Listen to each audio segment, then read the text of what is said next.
Good evening. So I'm sitting here by St. Joseph Hospital in Chicago, close to Lakeshore Drive, between Belmont and Fullerton. Diversey is just south of me. And I had a really long conversation with one of my best friends, and we were talking about, I was really frustrated tonight because a lot of things were on my mind, and I'm always thinking about the world. And then I was thinking about myself and like what was really bothering me and relational things. And it came down to education and the lack of people wanting to educate themselves on how to make the world a better place. And my issue, I guess, right now, and you know what? I understand that you can only help yourself, right? Like, you can't change another person. But with all the freaking issues in the world, especially poverty. Poverty is the biggest issue in the world. It's not just, an American thing, an international thing. It's like people are really dealing with poverty. They're really dealing with not having enough money to provide, to basically eat, to drink water, to have a job, to support their household.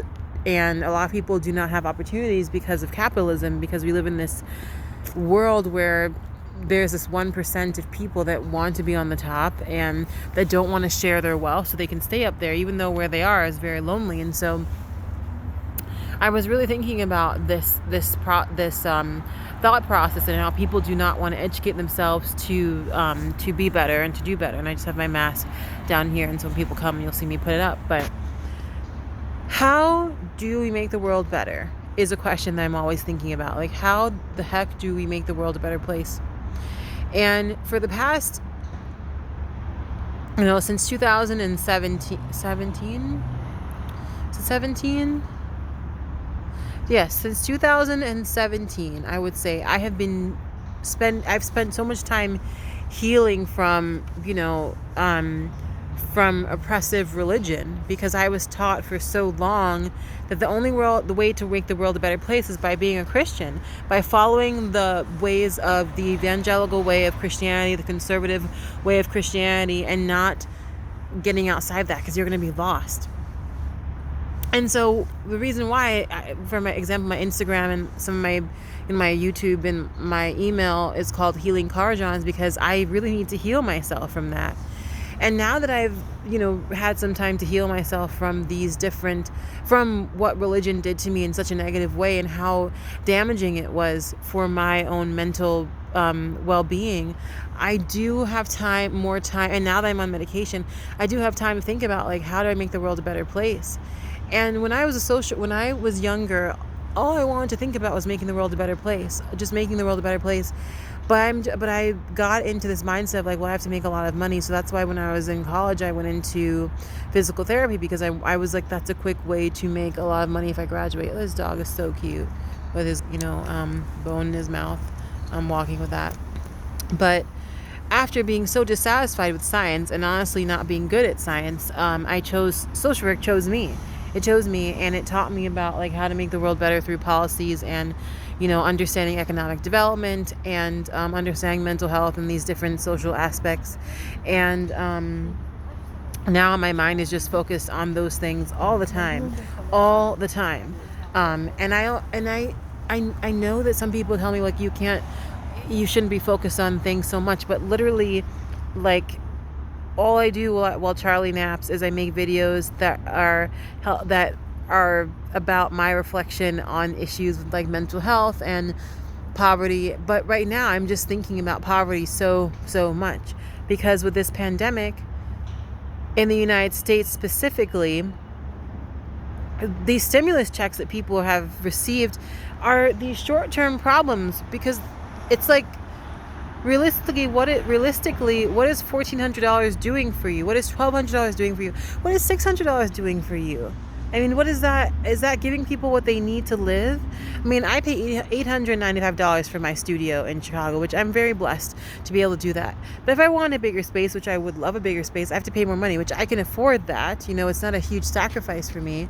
But it's like, people can't afford that. Like, people don't have jobs, and there are not enough jobs in certain places. And then we think about education. It's like, You know, I went to college. I have, a social work degree, and I chose to nanny because, first of all, because of the fact that social work was very hard for my mental well-being, because I wasn't making enough money to live and I was doing all this work.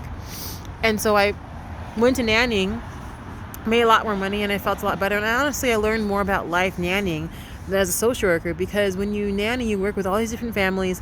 I've worked with tons of families at this point. You work with all these families. They tell you about their experiences. You learn about kids. You learn about child development. You learn about mental health. And then I had all this extra spare time to think about these different issues that I wanted to address as a social worker. So going back to my original thought, like education and social services, I'm just thinking about, like, how are we going to make the world a better place? And that is through educating people on how to be better, how to combat poverty, how to address these different issues that the church said, like, we'll never, get out of, or like only Jesus is going to help with these different things. But we have to be the ones to step into actually helping people with these issues. And I was just talking to Jonathan Alsop, who's one of my closest friends of all time. Like, I was just talking to him about, I asked him a very personal question, and I won't tell you his answer because I don't know if he wants me to relay that. But, I don't know if Jesus is ever coming back. I mean, it's a great thought. If Jesus is coming back, that would be wonderful, like, to save the world from whatever. But the thing is, I don't think if there's a big God, that God is like, well, you just have to wait for me to come back to make a difference. No, I think that's a very ignorant thought. So for me, it gives me more peace to think Jesus is not coming back, so we need to do the work. And what does that mean? We need to educate ourselves and actually give a shit about the people around us. So now I'm in this stage of life where I'm like, well, I've had all this time to heal. I'm on a medication now. I feel grounded. Now my thoughts are like booming into me of like, what do we do to help the world? Like, how can I help the world? Like, how do I combat poverty? Let me learn about the economy and economics and international development, and let me learn about the 1% and like about oppression and all these things that I know a lot about. But let me really dive into it so that I know the most, so that when the time comes, I can make a business, or I can help with economic development, or I can do my part on this and be extremely educated and informed on it. So I'm like, now also in this stage where I want to educate myself more and go back to school and get and further my education. And I'm thinking like, well, is social work even enough? Is social work even going to give me enough to help people? I know the best way actually to help people is through education, but also through making a business yourself and implementing your own, like if in places where there needs to be economic development, like putting a business in that area. For example, in undeveloped countries, if there isn't if there is no economy for them, you have to like literally make it so that they can have jobs. That's the best way to. I did international development classes, and that was one of the things that we always talked about, where it's like you have to give jobs to people. So for me, I'm just like literally sitting here in Chicago, just enjoying, this warmer weather, and like being able to sit out here. But just thinking about like the fact that the world, people need money right now. And money is yes, a value, an energy value system that has been created. It's not about the money. It's like people need their resources met. People need their needs met. And for me, I'm like, my biggest dream is that all religions will work together. All people that are not of faith will work together, and that we just live in harmony with one another. Going inside our faith practices and not having this hierarchy of like one's better than the other, except when it comes to, injustice and stuff like that. So I have tomorrow off, and I've actually for the past few weeks been working every day, and I've been like very tired, so I haven't had any time, and I went through a very hard death, so I haven't really had any time to process the things that I really would like to do. But I'm really thinking about poverty, and I don't want to cry, because I'm just like, sometimes when I walk, I think about every 1 in 3 children is hungry.